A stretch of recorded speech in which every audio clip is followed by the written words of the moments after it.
إن الحمد لله نحمده ونستعينه ونستهديه ونستغفره ونتوب إليه ونعوذ بالله من شرور أنفسنا ومن سيئات أعمالنا فإنه من يهده الله فلا مضل له ومن يضلل فلا هادي له وأشهد أن لا إله إلا الله وحده لا شريك له وأشهد أن محمدا عبده ورسوله اصطفاه رحمة للعالمين قال تعالى إن الله وملائكته يصلون على النبي يا أيها الذين آمنوا صلوا عليه وسلموا تسليما فيا أيها المسلمون صلوا على نبيكم اللهم صل على نبينا محمد وعلى آل محمد كما صليت على إبراهيم وعلى آل إبراهيم وبارك على نبينا محمد وعلى آل محمد كما باركت على إبراهيم وعلى آل إبراهيم في العالمين إنك حميد مجيد أيها المسلمون أوصيني وإياكم بتقوى الله فاتقوا الله وأطيعوه فقد فاز المتقون وتزودوا فإن خير الزاد التقوى. Hadirin para jemaah salat jemaah rahimakumullah. Ada sedikit waktu yang cukup singkat, 2 khutbah sebelum pada 2 rakaat salat Jumaat pada hari ini. Sekali lagi mari kita sama-sama mengangkat takwa kita, meningkat takwa kita kepada Allah, menyuburkan takwa kita kepada Allah. Karena takwa diumpamakan sebagai sepohon kayu yang terkadangnya ditimpa panas, ditimpa air banjir. Mesti kita usaha untuk jaga kayu kita dan ini kita supaya segar. Begitulah iman kita dan takwa kita. Dan di sinilah rahsia-rahsia daripada rukun-rukun khutbah itu sendiri, terdiri daripada 5 perkara. Di samping kita tahmid, memuji Allah Subhanahu wa taala, dan kita ucap syahadah dan bersyahadatain la ilaha illallah Muhammadur Rasulullah. Dia merupakan juga syarat dalam hidup kita. Yang kedua juga berwasiat dengan takwa, kerana takwa adalah pakaian kita, bekal kita untuk dunia dan juga akhirat. Kemudian juga salawat kepada Nabi. Nah, salawat kepada Nabi juga merupakan satu amalan kita harian. Nah, di samping itu juga berwasiat tazkirah, ucapan tazkirah dengan baca ayat Al-Quran di dalam khutbah. Dia juga merupakan asas dalam hidup kita harian. Dan yang terakhir adalah doa kepada kaum muslimin, dan itu juga sebagai rukun dalam kita hidup dalam masyarakat. Jadi sekiranya kita kaji, kita ambil rukun-rukun khutbah untuk buat amalan hidup bagi kita harian, insya-Allah taala kita akan merasai nikmatnya kita menjadi seorang Islam. Nah, masa nikmatnya menjadi seorang Islam bukan sekadar kita menghayati rukun-rukun asas, menghayati pokok-pokok penting dari khutbah itu hanya merupakan satu rukun saja untuk sah, khutbah Jumaat ataupun sahnya sembahyang Jumaat. Itu nampaknya jauh sangatlah daripada zaman yang kita sudah maju. Nah, zaman yang kita sudah maju, yang kita sudah pandai baca, pandai nulis, pandai dengar, maka kita hayatilah apa-apa yang ada menjadi rukun syarat dari hidup kita, dari ibadat kita, biar jadi pakaian hidup kita. Kaum muslimin, selain pada takwa kepada Allah, pada hari ini kita sama-sama mengulang kaji. Tidak ingin saya sebagai bentuk mengajar sebagai itu guru ataupun bawa satu taujihat, satu arahan kepada ayat tertentu. Nah, lebih baik kita mari apa bitazkirah antara satu sama lain yang terutamakan diri rasa sendiri dan kepada para jemaah agar kita dapat menghayati agama Islam kita benar-benar betul dan kena mengikut apa yang dihendaki oleh Allah Taala, apa yang dicontohi oleh Nabi kita sebagai agama Islam yang rahmatan lil alamin, agama yang membawa rahmat kesejahteraan kepada dunia.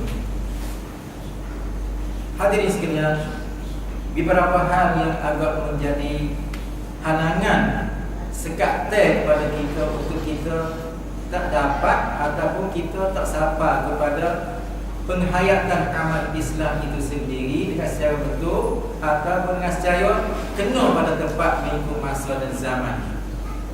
Antara lainnya kita tak dapat hidayah daripada Allah Subhanahu Wa Taala. Yang keduanya, hidayah sudah dapat tapi diatasi oleh nafsu kita. Hidayah kita sudah jelas ada ilmu, dapat hidayah jelas jalan yang betul, tapi dihalangi oleh nafsu kita. Jadi dua perkara inilah yang boleh menyebabkan kita terkadang menyalahi perjalanan hidup mengikut salafus salih, menyalahi perjalanan hidup sebagai seorang Islam yang benar-benar diharap oleh dunia. Saya tidak ingin membawa jauh kepada luar negeri. Mungkin kita sudah ikuti, sudah hadir ataupun akan ikuti majlis-majlis yang akan bicara tentang hal-hal yang berlaku di luar negeri, dan itu juga merupakan kewajipan kita untuk ikut sambung dan menghayati sekemampuan kita dalam bentuk doa sepaling kurangnya, bentuk bantuan, bantuan zahir, bantuan madiyah, bantuan mata benda mengikut kemampuan kita, dan lain-lain hal yang kita boleh bantu mengikut ilmu kita, dan lain-lain hal lagi yang boleh kita bantu mengikut ucapan kita, pandangan kita. Mudah-mudahan Allah Ta'ala puhkan kita termasuk orang yang suka nak bantu saudara kita, sama ada yang buat kezaliman dan juga yang dikena zalim. Unsur akhaka zaliman atau mazluman, itu tugas kita bersama. Para jemaah sekalian, untuk ringkas dalam dua halangan yang terkadang menjadi halangan dalam hidup kita, iaitu tidak ada hidayah dan nafsu. Nafsu yang menyebabkan kita terjauh dari landasan-landasan Islam, ataupun tak jauh, dekat dah, cuma tak masuk go, tak masuk faham. Saya ingin nak kembalikan para jemaah sekalian kepada satu kisah, satu peristiwa yang berlaku di masa Nabi kita sallallahu alaihi wasallam. Sewaktu Islam mulai berkembang dan nampaknya kedudukan kufar Quraisy, termasuknya Abu Jahal, Abu Lahab, Al-Walid bin Mughirah dan lain-lainnya, dan merasai tergugat dengan dakwah Rasulullah yang begitu cepatnya, yang begitu kuatnya tersebar di kota Mekah di waktu itu, sehingga mana ada usaha-usaha untuk menghalangkan dakwah Nabi kita sallallahu alaihi wasallam. Kita cuba tilik, kita cuba perhati apakah hal-hal yang Rasulullah itu sebut dalam peristiwa ini. Jadi tidak sedikitnya, tidak kurangnya penting apa yang dibawa oleh Nabi kita. Ini satu hal yang saya ingin dia buat satu tazkirah ataupun kita melangkahi bersama. Sekiranya kita dapat landasan jalan yang betul tanpa Al-Quran, nascaya tak ada pedah Allah Ta'ala hatta Quran. Terpehesruk mudah-mudah, kesimpulan mudah-mudah. Sekiranya hidup kita dapat jadi baik, jadi betul, tak kena tupai Quran, berarti tak ada pedah Allah Ta'ala hatta Quran. Sekiranya kita boleh hidup betul, hidup kena, hidup seni dengan tak kena pakai hadis Nabi, sunnah Nabi, tak ada pedah Allah Ta'ala hatta Nabi. Serupnya saya rasa begitu. Tapi tidak ada orang yang mengatakan Quran tak ada pedah, tak ada. Tak ada orang kata hadis tak pedah, Nabi tak pedah, tak ada orang kata. Kerana itu adalah syahadah kita, asyhadu an la ilaha illallah wa asyhadu anna Muhammadar Rasulullah. Cuma yang menjadi jawapan bagi kitanya, jadi permasalahan dari diri kitanya, adakah kita benar-benar tupai Al-Quran dan nak cari cahaya hidup kita. Adakah benar-benar kita tupai hadis nak cari dan rasa hidup kita? Hadis si ataupun yang besar, yang kasar ataupun yang kecil, yang terperinci ataupun yang kasar. Ini perlulah kita orang kaji. Lalu itulah saya ingin nak kembali para jemaah sekalian kepada kisah yang berlaku bersama dengan Husain al-Khuzai, iaitu ayah pada Imran bin Husain. Husain ni orang ada itipun, ada khutbah dalam masyarakat. Orang sudah orang pekat tua, dan pokok Abu Jahal, Abu Lahab, pokok Debet terkenal dan lain-lain yang saya tak ingat nama tu, pergi jemur dia. Kerana apa? Kerana nampak Muhammad ni bahaya dakwah dia. Bahaya betul mana? Bahaya ganggu patung-patung. Buat manusia itu tidak kena kepada semua patung-patung yang berada. Bawa tuduhan-tuduhan, ya Husain, Nur Muhammad ni dia celah patung-patung kita, balas mana mencuba pergi lari sekali ke. Nah, lalu itulah Husain dengan penuh sifat kemegahannya selaku orang terdebat dalam masyarakat, selaku orang ditumpuk oleh masyarakat waktu itu, nak pergi jumpa dengan Muhammad sallallahu alaihi wasallam. Ya Muhammad, ini Muhammad Nabi.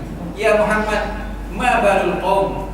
Nah, apa dia fok kaum ni dok cerita kat aku, dok mengadu kat aku ni, kata mu ni dok kutuk berala dia gitu ginilah, berala tak boleh tupai, macam-macam segala jenis. Jadi apakah jawapan Rasulullah? Ini satu hal yang perlu kita amati, perlu kita cuba kaji. Rasulullah tidak kata dak, dan Rasulullah tidak mujadalah ataupun tidak bangkit kata-kata yang kasar terhadap Husain. Tapi apa yang Rasulullah tanya adalah kam ilahan ta'bud. Berapa Tuhan, berapa ekor Tuhan yang muda sembah? Jadi Rasulullah tanya kata berapa ekor patung yang muda sembah tu? Satu soalan yang membuatkan Husain kena mikir tentang jawab apa. Beralih daripada nak marah, nak mikir nak jawab. Ini satu taktik, satu hikmah yang Rasulullah guna kepada Husain. Dia jawab, sab'atun fil ard wa wahidun fis sama'. 7 ekor di bumi dan satu di langit. Sab'atun fil ard wa wahidun fis sama'. Jadi di bumi 7 ekor dia ada semua patung-patung. Patung satu di langit. Di sini keluar Rasulullah betul tanya soalan kedua. Kalulah berlaku susah dalam hidup, mu tupai siapa dia? Husain jawab kata, aku tupai yang di langit. Satu. Rasulullah tanya lagi, sekiranya hartamu, kesenanganmu, kesusahan, apa hartamu, kesenanganmu tu jadi susah, jadi dicuri bagaimana? Mu tupai siapa dia? Husain jawab kata, aku tupai yang di langit. Lalu Rasulullah kata, adakah kamu biar susah mu tupai yang di langit, biar seni mu subah di tanah. Itulah satu, kita kata satu dialog, satu mufawadah, satu kecepat antara da'iyah al-muslim Nabi SAW terhadap pembesar Quraisy, menyebabkan Husain yang al-Khuzai mulai murajaah tubuh dia, mulai hisab tubuh dia, tengok kata, kalau gitu aku ni, mulai memikir. Lalu itulah Rasulullah keluar ni, Rasulullah kata masuk Islam dan akan selamat. Menyebabkan Imran, menyebabkan Husain tadi mulai tertanya-tanya, bagaimana kalau kau masuk Islam, kaum tu hendak di pintu, main ramai, bukan main seorang. Pada tunggu bawah ke tanah ni, balas mana mereka nak marah ke aku? Kalau kau masuk Islam, kalau kau turut gapo di sini sudah mulai dapat hidayah, tapi yang terdekatnya nafsu dan itipu masih ada lagi. Saya benar tu. Dan ini tabiat manusia. Innahu kana zaluman jahula. Sudah tentu gapo yang boleh menghilangkan benda tu. Para jemaah sekalian, berarti apa yang Rasulullah ajar Imran, ajar Husain al-Khuzai. Lalu tu Rasulullah ajar dia, ini membaca satu doa. Baca doa ni dalam riwayat hadis lain lagi.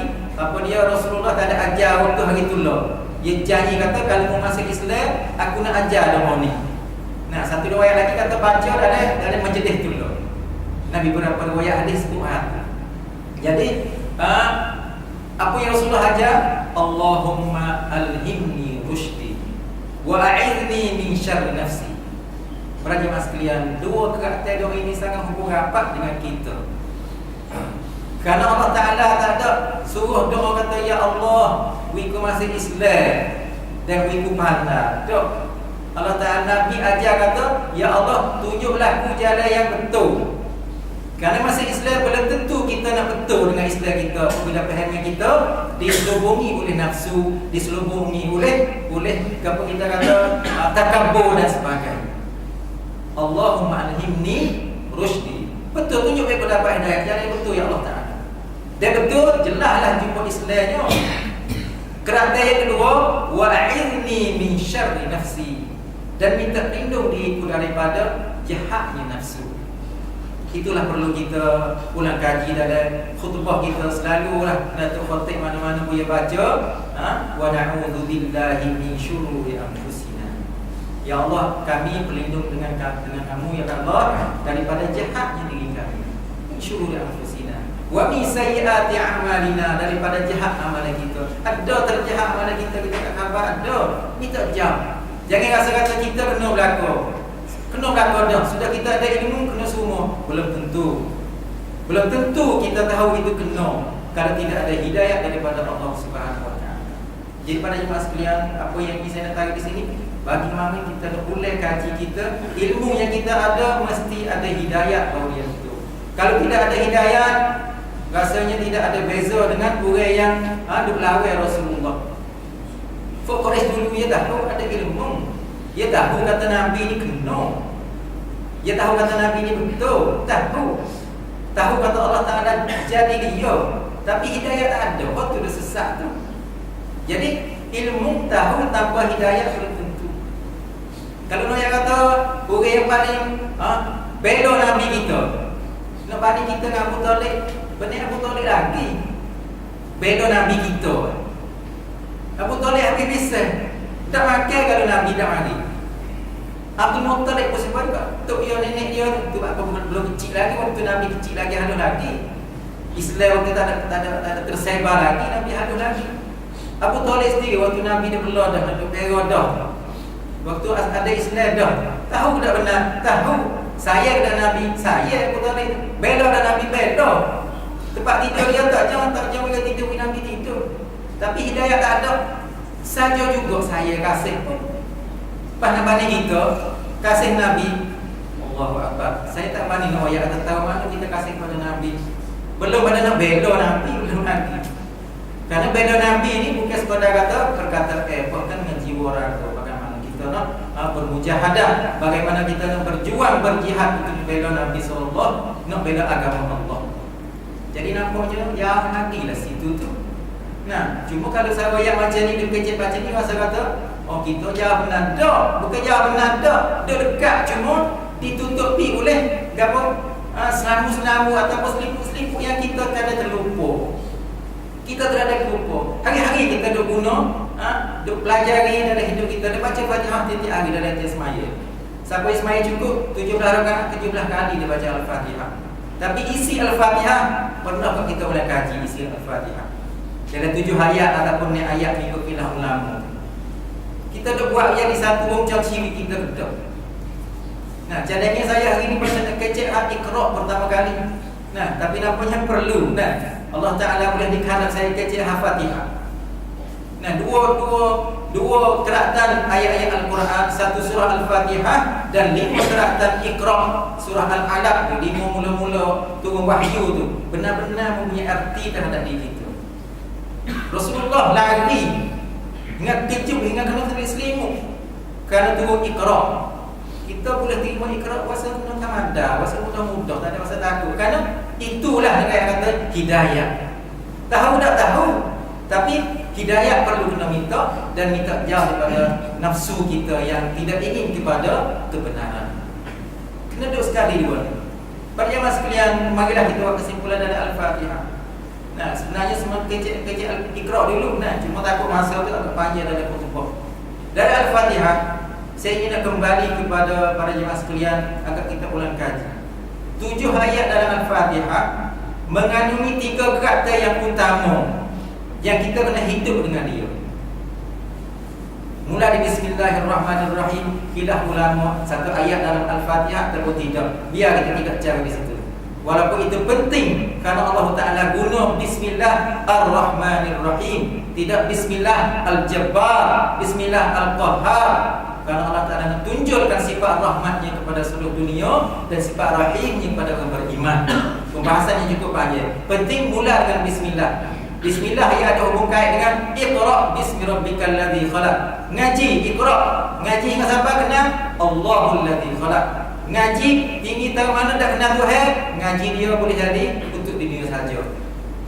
Ngaji tak kena diri dia, ngaji dia untuk dunia saja. Kerana alladzi Iqra bismi rabbikal ladzi khalaq khalaqal insana min 'alaq. Kena diri. Ngaji kena diri. Ayat yang kedua mengikut khilaf ulama alhamdulillahirabbil alamin, ataupun ayat pertama bagi mereka yang kata bismillah bukan daripada al-Fatihah.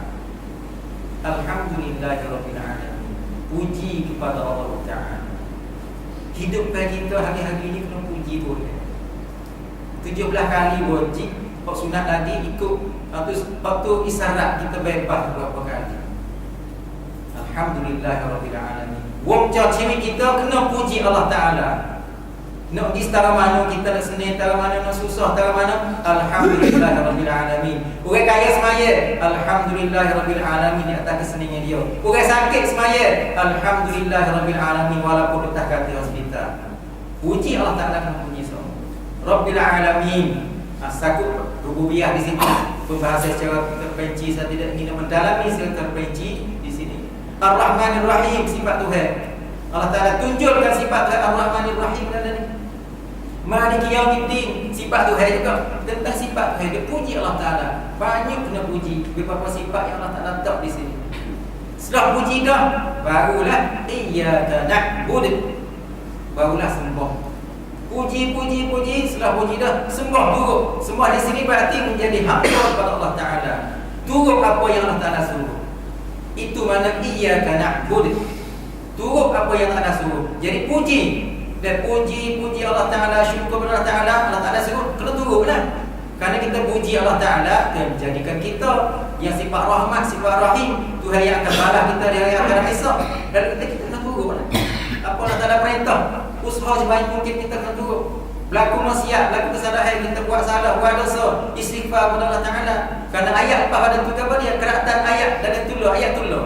Sebenarnya wa iyyaka nasta'in termasuk dari ibadat juga. Minta doa ni ibadat juga. Tapi dia kata pentingnya amalan minta doa pada Tuhan, minta tolong Tuhan. Allah Ta'ala poh dalam tu. Dia kata takhsis ibadat ni umum. Khusus daripada umum lagi wa iyyaka nasta'in. Jadi hidup kita kalau kita dengar ya Allah, kita puji Allah Ta'ala, ada apa alhamdulillah, tak ada apa dia pun alhamdulillah. Puji Allah Ta'ala. Lepas tu turut perintah Allah Ta'ala, iyyaka na'budu. Lepas tu minta hanya kepada Allah Ta'ala benda yang sakut manusia tak boleh buat. Yang seluruh rumah kena minta boleh. Nah, doa pada Tuhan boleh tapi minta tolong dia lah. Nah, minta doa pada Allah Ta'ala, kita tak mari, kita kena royak. Benda yang manusia tak boleh tolong, kita hanya minta kepada Allah Ta'ala. Benda yang manusia boleh tolong, minta kepada Allah Ta'ala dan minta tolong manusia. Itu boleh, tak ada menyalahi muqtada at-tauhid, tak ada menyalahi hukum-hukum tauhid di situ. 3 perkara ni kalau kita boleh buat insya-Allah Ta'ala. Sambungnya selagi nak yang terpenting, minta Allah Ta'ala minta gapo, minta tolong kepada Allah Ta'ala minta gapo, minta nak makan, minta nak minum, minta hidup senang. Dok, Allah Ta'ala royak akid satu contoh yang Allah Ta'ala ajar kita, minta hidayah. Di sinilah yang apa kita sebut tadi yang pentingnya hidayah. Tahu dah kenal Allah Ta'ala dah, puji Allah Ta'ala dah, sembah Allah Ta'ala dah, minta Allah Ta'ala dah. Allah Ta'ala akan contoh minta apa yang paling penting dalam hidup kita hari ini. Ihdinas siratal mustaqim. Minta jalan yang betul, minta jalan yang benar. Waktulah bagi orang yang tahu ataupun tak tahu, alai tak alai minta hidayah yang betul. Tu alai baca Fatihah, baca juga ihdinas siratal mustaqim. Orang tak ada alai, tak ada ilmu baca Fatihah, kena baca juga ihdinas siratal mustaqim. Kerana hidayah kita minta seumur. Tahu dah tak ada hidayah, seperti kita sebut saat ni lah. Nah, Abu Talib, Abu Jahal, Abu Yashau belakang tapi tak ada hidayah, dia keluar daripada agama Allah Ta'ala. Contoh lagi Allah Ta'ala sebut supaya kita mengaji lagi. Minta hidayah dah, tak gambar. Sampai saya mana ni? Allah Ta'ala wayak pula. Siratal ladzina an'amta alaihim. Kena buka sirah-sirah sahabat, perjalanan sahabat, Nabi. Jadi tak boleh jadilah kita jadi orang Islam ni jadi betul kena molek ni. Madu dengan apa? Madu dengan kuliah, dengan kul huwallah, dengan tak ada mengaji sirah. Rasa kata kita ni Allah Ta'ala alam nak katakan kita berasa balah mana itulah. Jadi kita merajaan kita berasa balah mana. Kerana kalau lah benda tak penting Allah kata apa dari media juga berita situ dah. Kalau benda ni tak penting Allah kata tak buku dari media siratal ladzina an'amta alaihim. Apa inilah siratal mustaqim kami bukan kan. Tapi siratal ladzina an'amta alaihim dari mana? Jalan yang berada mereka yang berada di rumah. Tak maju ni. Tak maju dan jadi semampu. Wajah juga. Wajah ini mau dunia alih. Bukan jalan pokok Yahudi. Jadi kita tahu pokok Yahudi dia kepada dia. Alhamdulillah hari ini dapat dia sebagai ala-ala media itu boleh tunjuk kata bagaimana penjahat Yahudi, bagaimana orang Islam itu ditindas. Boleh tahu. Ada guna mengaji belajar. Kita kata apa dia kita berat dengan belahan sampai kita di sini bukanlah bukan berlaku. Nah, bukan berlaku. Sekarang kita di mana saja susah. Kita kena adu, paling tidak kita doa. Terkadang ada satu tempat yang kita boleh juga. Nah, ada masa dia ada kontek atau baju tubuh ni. Sebut ataupun kecek tempat-tempat boleh lah. Tempat boleh tak boleh lah. Tempat boleh tak boleh. Kadang-kadang kita ni turut hibuh ataupun kaset hibuh kaset ni hibuh ataupun dia hibuh Al-Razak, hibuh Al-Surya. Jadi kita nak semangat boleh senyap dulu kita pun senyap dulu lupa perlu dari semayang kita lepas semayang kita waktu kita semayang yang mulai lupa kerana kaset tak ada senyap, tak ada boleh ceramah, tak ada mereka sebenarnya tu berterusan banawan apa boleh berterusan kerana agama Allah as-sirat bainal haqq wal batil keputusan yang di awal sampai kiamat. Cuma kita tak tahu tadi ada. 10 hijrah kita baru tahu. Saya baru tahu. Dan puluh tahun itu tak kita tahu padahal kita ada tahu. Jadi itulah perlu kita nak ambil semua. Di sinilah terkadang apabila kita bawa agama kita, pergi agama kita, naik semangatnya dengan sebab adanya berasa, adanya buat ibadah ini besar. Jadi apa dia panggil muskilah kabirah, Allah ya kabirah. Jadi panhajan, muskilah besar ni buat kita timbul semangat. Bawa benda kita senyap, kita pun senyap. Salah. Apa yang kita tuju? Jiran kita. Ikut Hasuria, ikut Razak, lupa jiran kita tak makan. Lupa jiran kita tak makan. Kenapa? Kerana kita hiburnya dengan keluar saudara kerana terasa, bukan dengan kerana satu kita tidak ada. Bukan kerana keringat kita disediakan daripada darah. Nah, bentuk apa dia? Hidayah bukan ini. Di situ hidayah. Nah, hidayah inilah perlu kita belakang bagaimana kita dapat ilmu dan dapat hidayah. Itulah firman mudah-mudahan untuk daripada ini atau tidak berkasar bahasa yang saya guna apa yang saya maksud apa yang saya guna adalah mari kita gunakan lagi pada hidup kita sejak mana kita sudah menghayati sejak mana kita sudah menghayati nilai-nilai Islam mengikut apa yang kita ucap dari dia terutama kali dalam semayang kita Bismillahirrahmanirrahim di masa Allah قولي هذا وأستغفر الله العظيم لي ولكم وأفوض أمري إلى الله إن الله بصير بعباده فأستغفر الله العظيم لي ولكم فاستغفروه إنه هو الغفور الرحيم قل الله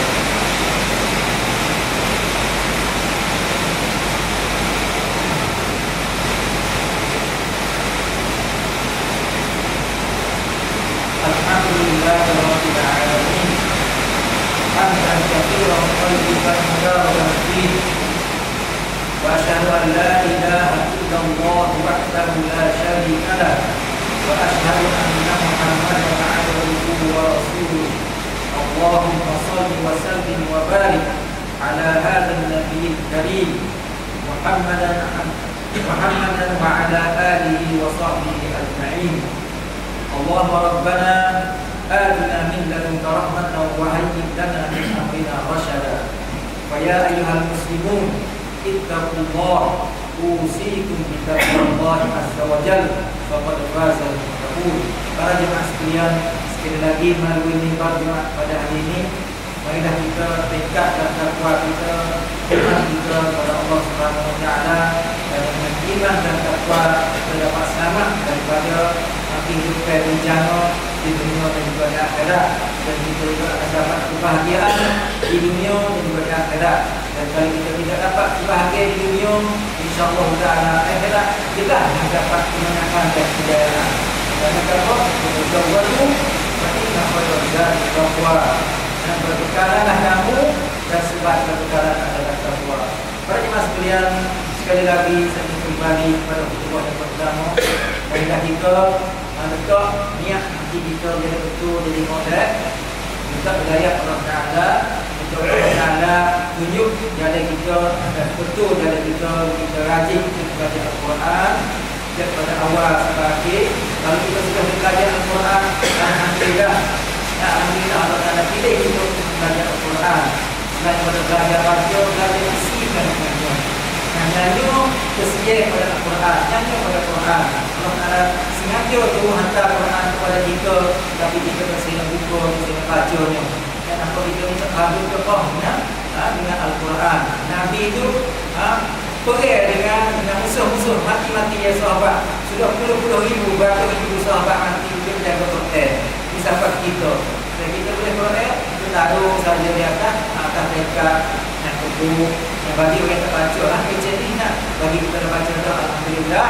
Tahun kedua ni kita belajar isi, dan walaupun ayat mudah-mudah kita belajar betul. Jadi jangan baca, jangan baca mencari surah ayat banyak ayat dulu betul. Jadi kita sobat mudah dulu. Baca tafsir mudah-mudahan banyak. Itu bahasa kami kita gunakan tafsir. Tengok mana dulu? Tengok hati dulu. Taklah waktu kita untuk Al-Quran. Pada Ramadan kita rajin baca Quran, alhamdulillah. Baca Quran sebab rajin kita sebab saya terganggu itu masing-masing masalah. Jadi saya terlibat dirator itu kalau kita malas dan itu boleh kita kata setter kan. Malah kita tu di bulan puasa kalau kita malas kita bukan setter tu. Itu puasa ni kita hidup Al-Quran. Lepas maya ke mana kita orang buka Al-Quran. 5 minit kita cuba. Apa kita buat? Belum kita nak buat puasa berat. Nak ada semaya puasa berat. Tapi kalau kita buat lepas kita buat senangnya hati kita. Jiwa kita senang. Nah itulah hakikat hidup kita. Hakikat hidup kita bila kita dapat amal dengan Islam, itulah rasa jiwa. Itu mari kita orang kaji Al-Quran. Apa surah mudah-mudahan surah Al-Fatihah, surah di bawah belajar Al-Quran. Dan Allah Ta'ala akan tunjuk hidayah hanya pada mereka yang belajar Al-Quran sahaja. InsyaAllah Ta'ala mudah-mudahan wa nunazzilu minal Qur'ani ma huwa shifaa'un wa rahmatul lil mu'minin wa la yazidu zalimina illa khasara. Yang lain-lain Allah Ta'ala memberi kita tenih hidup hatinya dalam Quran. Bomo boleh juga, dia sakit kepala, sakit dulu, makin bahara, ubatan boleh juga. Tapi penyakit jiwa yang kita tak seni, ingatlah Al-Quran. Wa nunazzilu minal Qur'ani ma huwa shifaa'un wa rahmah. Quran menjadi penyembuh, jadi rahmat dan rahmat. Selain pada Al-Quran, zalikal kitab la raiba fihi hudan lil muttaqin. Setelah kita tahu kata Quran menjadi petunjuk hidayah pada kita, dan nak mengubah hati kita, nak ubah penyakit dari hati kita juga kena dengan Al-Quran. Kerana Allah Ta'ala sebut tadi dalam surah Al-Isra, wa nunazzilu minal Quran, dan kami turun daripada Al-Quran ni ma huwa shifa', benda yang boleh menyembuhkan, wa rahmah, dan menjadi rahmat lil mu'minin, para jemaah sekalian, untuk orang mukmin. Hak ni kau orang mukmin. Wa la yazidu zalimina illa khasara. Dan orang yang zalim ni pilih benda tak kena. Allah Ta'ala bayar Quran, pilih Quran illa khasara, dapat kerugian saja. Itulah saya minta maaf agak panjang puasa pada hari ini. Saya pasti kerja. mudah-mudahan astagfirullahaladzim, saya minta ampun kepada Allah Ta'ala dan minta maaf kepada para jemaah sekalian. Mudah-mudahan Allah Ta'ala cucurkan rahmat dan hidayah kepada kita semua. Allahumma rabbana atina fid dunya hasanah wa fil akhirati hasanah wa qina adzabannar. Sebelum itu, marilah kita salawat kepada Nabi kita, kerana barang siapa salawat kepada Nabi satu kali, sallallahu alaihi asyara. Allahumma shalli ala Muhammad wa ala ali Muhammad. Allahumma fil muslimin wal muslimat wal mu'minina wal mu'minat al-ahya'i minhum wal amwat wa tasawwur da'wat. Allahumma alhimna rushdana wa'idna min shururi anfusina. Allahumma irfa'na al-bala wal waba. Allahumma ansurna wa ikhwana al-muslimin fi Suriya wa fi Palestin wa fi Gaza wa fi Rohingya wa fi kulli makan. Rabbana hab lana min azwajina wa dhurriyyatina qurrata a'yun waj'alna lil muttaqina imama. Ibadallah, usikum bi taqwallahi wa qad faza al-muttaqun. Inna salata kana